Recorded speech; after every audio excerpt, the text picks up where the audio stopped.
Bonjour, je m'appelle Colin, j'ai 11 ans. J'aimerais bien savoir c'est quoi un chef de parti et à quoi ça sert.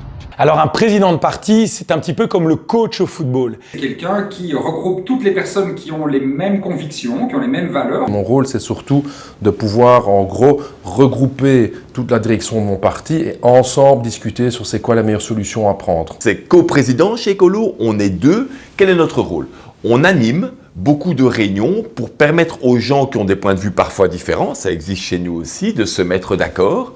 Et si jamais, par moment, il y a besoin d'un arbitrage, c'est-à-dire d'un choix entre 2 ou 3 options, alors effectivement, ça peut nous revenir. Et moi, j'essaye d'être un peu le chef d'orchestre pour qu'il y ait le moins possible d'instruments qui jouent des fausses notes et qu'ensemble, on ait une belle partition. Bonjour, je m'appelle Roxane, j'ai 10 ans. Est-ce que quand vous étiez enfant, vous savez déjà que vous alliez faire de la politique ? Non, je ne savais pas du tout que j'allais faire de la politique quand j'étais enfant. Comme tout le monde, j'ai dû rêver à un moment donné d'être aviateur ou pompier ou je ne sais plus exactement quoi. Un copain qui était en 5e primaire avec moi m'a rappelé que lui, à l'époque, m'avait dit en 5e primaire qu'un jour, je serais Premier ministre. Alors il s'est trompé, je ne serai jamais Premier ministre, mais il avait raison.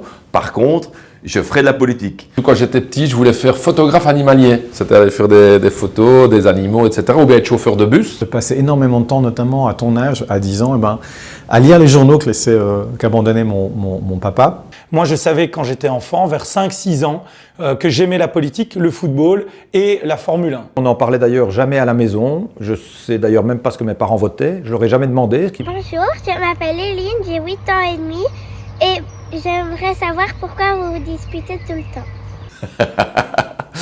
Alors, on ne se dispute pas tout le temps, heureusement. Eh bien, Eline, c'est une très bonne réflexion. Et moi, j'essaye en tout cas, et je crois que j'y arrive le plus souvent, de ne pas être dans les petites phrases agressives, les petites insultes, les petits coups à gauche, à droite. Clairement, en politique, il y a ceux qui allument les incendies et ceux qui les éteignent. Alors c'est pas des disputes, parce que des disputes, ça voudrait dire que des gens ne sont pas d'accord juste parce qu'ils ne s'aiment pas. Ce sont des oppositions parce qu'on a des idées différentes. Et on se dispute, mais pas pour le plaisir de se disputer, pour essayer de trouver une solution. Bonjour, je m'appelle Maëlle, j'ai 13 ans. Voici ma question. J'aimerais savoir si vous allez tenir vos promesses après les élections. Mais l'objectif, oui, c'est effectivement de pouvoir tenir nos promesses après les élections. Après, même si on est plutôt en bonne forme pour le moment, je ne crois pas que nous raflerons 50% et plus des sièges. Et donc, il faudra aussi faire des compromis. Parce qu'effectivement, c'est un peu une tradition en Belgique, du monde politique, de promettre des choses avant l'élection et de faire le contraire juste après. On veut tous tenir nos promesses. Ce qui est vrai, ça il faut avoir l'honnêteté de le dire, c'est qu'aucun parti, aucun homme, aucune femme politique ne pourra tenir 100% de ses promesses parce qu'aucun d'entre nous n'aura un pouvoir absolu. Même un grand parti n'aura jamais la majorité absolue des voix. Bien sûr que le but est de tenir les promesses. Alors pour tenir ces promesses, il faut aussi qu'on ait un certain nombre de députés. Parce que les gens pensent que parce qu'on est élu, automatiquement on peut faire ce que l'on veut. C'est plus compliqué que ça. Il faut savoir faire des compromis avec notre programme. C'est pour ça que je parle de propositions plus que de promesses.